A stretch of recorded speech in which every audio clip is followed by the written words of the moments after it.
Hello everyone, my name is David Allen Gay, and thank you very much for taking the time to watch the 15th episode of David Needs a Job. I want to say, first of all, thank you very much for taking the time to watch the videos up to now, especially to those out there, and you know who you are, who have taken the time to write me regarding some of the things that I've said in my videos and some of the opinions that I have about the unemployment situation and the plight of the job seeker in this age of austerity and this jobless recovery.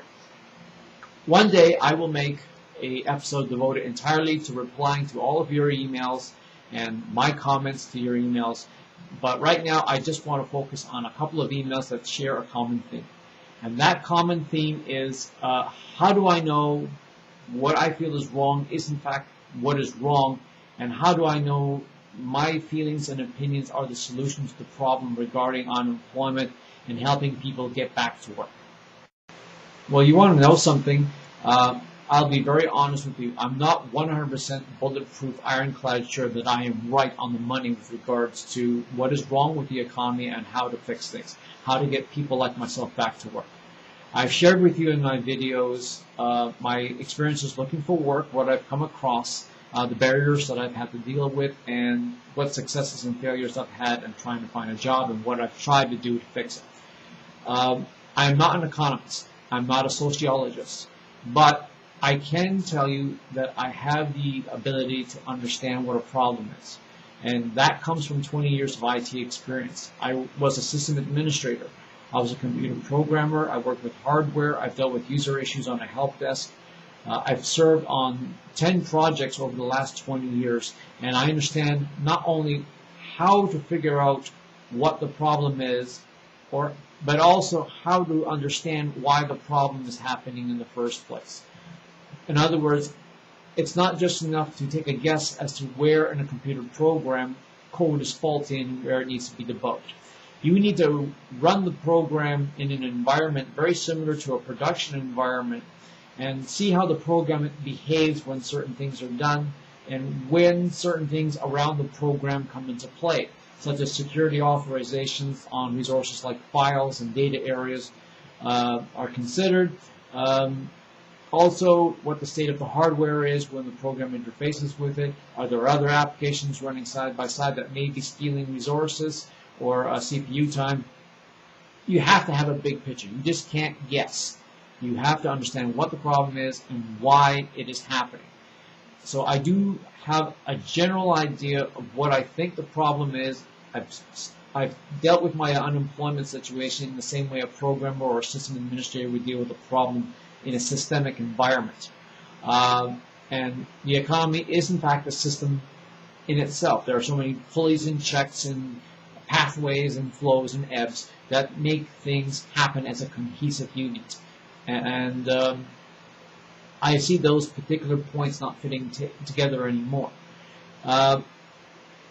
Having said this, if I had the opportunity to talk to the economists and the sociologists regarding what I think the problem is and why we are having such a hard time trying to grapple with unemployment, I would first start with telling them, how are you accurately measuring unemployment in the first place? Well, up here in the Great White North, that is Canada, we do have something that monitors the state of unemployment on a national, provincial, and municipal level. It's generated by Statistics Canada, and it's called the unemployment rate. That's always released once a month, and it always pertains to the previous month. Now, this is the month of July 2013, and just earlier in the month, I think the first week of July, we received the numbers for June.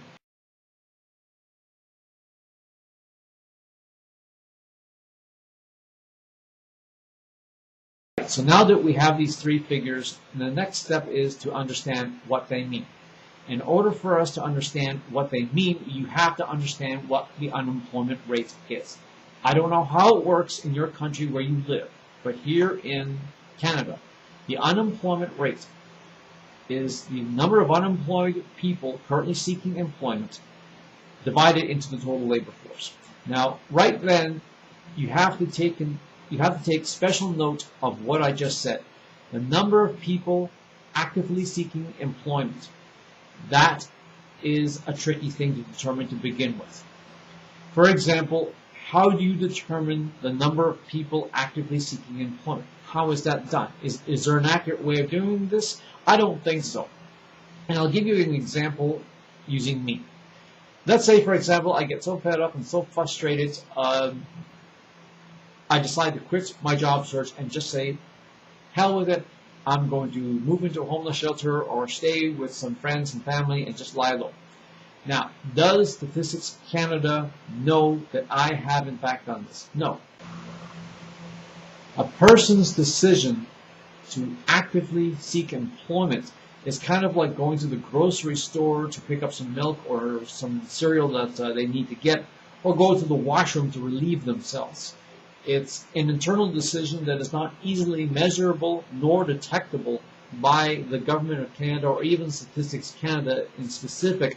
And the only way anyone from that organization, Statistics Canada, would know is if they would go on the internet, in my case, and see my videos and my blog posts and determine that, yeah, I am actively seeking employment. But that's hardly a scientific way of measuring that. And also, no one would actually take the time to go on and look for everybody who's looking for work through their videos and blog posts. For that matter, it's very likely that I've been out of work for so long, they don't even know that I'm looking for work, so I could not even be considered a part of the unemployment rate of Canada, or even of Ontario, or even of Toronto. Even though I am unemployed, I don't necessarily register. That's automatically an error right there. There's another factor that perhaps the calculation does not take into consideration, is that people may be working, but they're in a state known as underemployed, meaning that they are working part-time. They may be in their chosen field of work, but they're not doing full-time work, they're not getting benefits. And the reason why they're in that situation is because the company has gone into a job-sharing program to cut costs. Now, while that is not technically unemployment, that is also not a desired position of employment to be in. Statistics Canada measures unemployment using binary logic. You're either working or not working. They don't consider the possibility that the situation may be more analog than digital, meaning you could be in various states of unemployment or employment known as part-time employment. Taking further the fact that the unemployment situation is not just a binary logic thing but multidimensional, is that people could be in a state known as employment disparity. And what employment disparity means is, yeah, the person is working 40, 50, 60 hours a week, but they're not working in the job that they chose to be. For example, you could have someone coming in from overseas, like Asia or Europe, who used to be computer programmers, nuclear engineers, doctors, accountants, and they're now driving taxis or working at the 7-Eleven or Target. That means that they're working, but they're not in the field that they're in, which is almost as bad as being unemployed because they're not employed in their chosen trained field. As a matter of fact, expanding further on that, it's illogical to assume that the lower we get the unemployment rate to zero, the better the country is as a whole because everyone is now working. Well, let's say, for example, we somehow find a way to get every single unemployed person working at Walmart, Target, or Best Buy. So the unemployment rate is down to 2%, 1%. Let's be really silly about it and make it a big fat goose egg.